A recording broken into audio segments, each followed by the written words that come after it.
ಏಳೇಳು ಜನ್ಮದಲ್ಲೂ ಕನ್ನಡ ಕುಲವಾಗಿರುವೆ. ಸೊ ನಾವು ಹೋಗ್ತಾ ಇದೀವಿ ಅಲ್ಲಿರೋ ಮಲ್ಲಪ್ಪನ ಬೆಟ್ಟ. ಸೊ ಈ ಬೆಟ್ಟ ಇರೋದು CRP ಚನ್ನರಾಯಪಟ್ಟಣದಲ್ಲಿರೋದು. ಸೊ ನಾನೇ ಚನ್ನರಾಯಪಟ್ಟಣಕ್ಕೆ ಬಂದೆ, ನನಗೆ ಕನ್ಫ್ಯೂಷನ್ ಇರ್ಬೋದು. ಅಲ್ಲಿ ನಿನ್ನೆನೇ ಬಂದಿದ್ದು, ವ್ಲಾಗ್ ಸ್ಟಾರ್ಟ್ ಮಾಡೋಕ್ಕಾಗಿಲ್ಲ. ಮಾಡ್ತೀನಿ, ಇನ್ನೂ ಸ್ಟಾರ್ಟ್ ಮಾಡಿಲ್ಲ, ಮಾಡ್ತೀನಿ. ರೋಡ್ ಬೇರೆ ಮಿಸ್ ಆಗೋಯ್ತು. ಇದು ಇವ್ರು ನೋಡೋ ತಲೆ ಮೇಲೆ ಹಿಕ್ಕೊಂಡವ್ರೆ, ಅವ್ನು ನೋಡೋರು ಅಲ್ಲ ಬಗ್ಗೋನೆ. ಇಬ್ರು ಮಧ್ಯ ನಾನು ತಗೊಳಕೊಂಡು ಬಟ್ ಇದು ಚೆನ್ನಾಗಿದೆ ನೋಡಿ. Very interesting but I don't care. ಇವ್ರ ಹತ್ರ ಲೊಕೇಶನ್ ಇದ್ದೀರಿ ನೋಡು.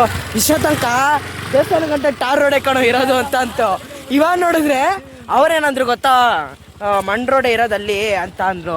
ನಾನು ಇವಾಗ ಯೂಟರ್ನ್ ಅಂತ ಅಂದಿದ್ದಕ್ಕೆ ನಾನು ಹೇಳಿಲ್ವಾ ಅಂತ ಅನ್ನೋದು. ಈ ಥರ ನಿಮ್ಗೆ ಹಂಗಲ್ಲಿ ಯಾರನ್ನ ಇದ್ರೆ ಟ್ಯಾಗ್ ಮಾಡಿ ಗಾಡಿ.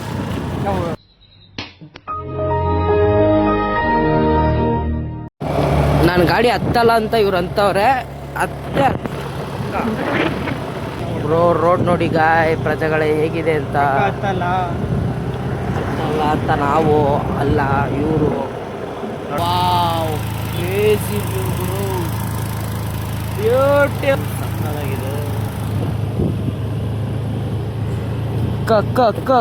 ಅಕ್ಕ ಬಂದೇ ಬಿಟ್ಟು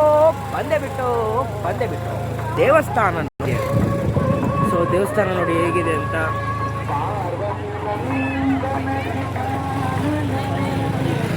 ಬಂದೇ ಬಿಟ್ರಿ. ಓ ಅಣ್ಣ ಅದುಂತವ್ರಿ ಪಿಪಿನ ಐಸ್ ಕ್ರೀಮ್ ತಿನ್ಬೇಕಂತ ಅರ್ಥ.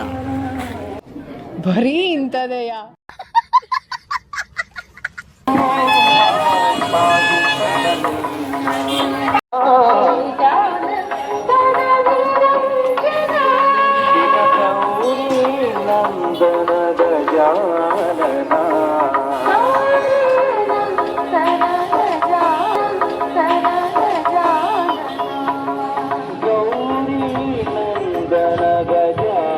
ಈ ದೇವಸ್ಥಾನನ ಮಾವನ್ನೂರು ಮಲ್ಲೇಶ್ವರ ಸ್ವಾಮಿ ದೇವಸ್ಥಾನ ಹಾಗೂ ಮಲ್ಲೇಶ್ವರ ಸ್ವಾಮಿ ಬೆಟ್ಟ ಅಂತಲೂ ಕರೀತಾರೆ. ಈ ದೇವಸ್ಥಾನವು ಪುರಾತನ ಕಾಲವಾಗಿದ್ದು ಬಸವಣ್ಣನೆದುರು ಭವ್ಯವಾದ ಲಿಂಗವಿದ್ದು ಪಕ್ಕದಲ್ಲೇ ನಾಗಸರ್ಪ ಹಾಗೆ ವೀರಭದ್ರೇಶ್ವರ ಸ್ವಾಮಿ ಜೊತೆಗೆ ಸುತ್ತಮುತ್ತ ತಂಪಾದ ವಾತಾವರಣ.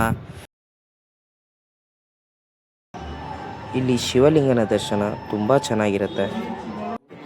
ನಾವು ಶಿವರಾತ್ರಿ ಹಬ್ಬದ ದಿನ ಹೋಗಿದ್ದ ಕಾರಣದಿಂದ ತುಂಬ ಜನ ಇದ್ದರು.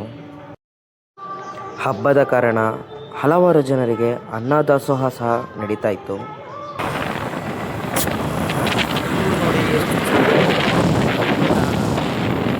ನೋಡ ಎಷ್ಟು ಚಂದ ಅಲ್ಲ. ಮಾವನೂರು ಮಲ್ಲೇಶ್ವರ ಸ್ವಾಮಿ ದೇವಸ್ಥಾನ ಬೆಟ್ಟ. ಸೊ ಈ ದೇವಸ್ಥಾನಕ್ಕೆ ಬೆಂಗಳೂರಿಂದ 180 ಕಿಲೋಮೀಟ್ರು, ಮೈಸೂರಿಂದ 100 ಕಿಲೋಮೀಟ್ರು, ಹಾಸನಿಂದ 30 ಕಿಲೋಮೀಟ್ರು, ಹಾಗೆ ಚನ್ನರಾಯಪಟ್ಟಣದಿಂದ ಜಸ್ಟ್ 20 ಕಿಲೋಮೀಟರ್ಸ್ ಅಂತ ಹೇಳ್ಬೋದು. ಸೊ ದೇವಸ್ಥಾನಕ್ಕೆ ಬನ್ನಿ, ದೇವ್ರ ದರ್ಶನ ಮಾಡಿ. ದೇವ್ರ ದರ್ಶನ ಮಾಡೋದ್ರ ಜೊತೆಗೆ ಸುತ್ತಮುತ್ತ ಇರೋ ಪರಿಸರ ಅಂದರೆ ನೇಚರ್ನ ಮಿಸ್ ಮಾಡದೆ ನೋಡಿ. ಹಾಗೆ ನನ್ನ ಎಲ್ಲ ಪ್ರೀತಿಯ ಪ್ರಜೆಗಳಿಗೆ ಮಹಾಶಿವರಾತ್ರಿ ಹಬ್ಬದ ಹಾರ್ದಿಕ ಶುಭಾಶಯಗಳು ಅಂತ ಹೇಳ್ತಾ, ಹಾಸನ ಕಡೆ ನೀವೇನಾದರೂ ಒನ್ ಡೇ ಟ್ರಿಪ್ ಪ್ಲ್ಯಾನ್ ಮಾಡ್ತಾ ಇದ್ದೀರಾ ಅಂದರೆ ದಿಸ್ ಪ್ಲೇಸ್ ವಾಸ್ ಬೆಟರ್ ಅಂತ ಹೇಳ್ಬೋದು.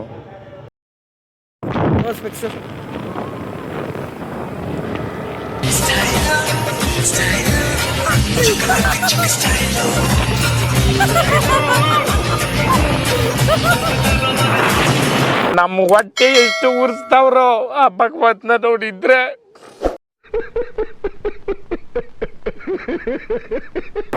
ತುಂಬ ಚೆನ್ನಾಗಿದೆ ದೇವಸ್ಥಾನ. ಪೀಕಲ್ಲಿದೆ ದೇವಸ್ಥಾನ. ಒಂದೊಮ್ಮೆ ನೋಡಿ, ಫ್ಯಾನ್ಗಳು ಹಾಕ್ಬಿಟ್ಟವ್ರೆ. ವೆದರ್ ಆಗಲಿ, ರೋಡ್ ಆಗಲಿ, ಅಪ್ ಆಗಲಿ, ಡೌನ್ ಆಗಲಿ ಎಲ್ಲ ಚೆನ್ನಾಗಿದೆ. ಈಗ ಮತ್ತೆ ನಾನು ಮೇಯ್ನ್ ಕಂಟೆಂಟ್ಗೆ ಇಳಿತಾ ಇದ್ದೀನಿ, ಹೋಗ್ತಾ ಇದ್ದೀನಿ. ಅದು ಯಾವುದು ಅಂದರೆ ತೋರಿಸ್ತೀನಿ ನೋಡ. ಅಂತ ಹೇಳ್ತಾ ಮತ್ತೆ ಸಿಗುವ. ಬಡ ಮನೆ ಮಕ್ಕಳು ಬೆಳಿಬೇಕಂದ್ರೆ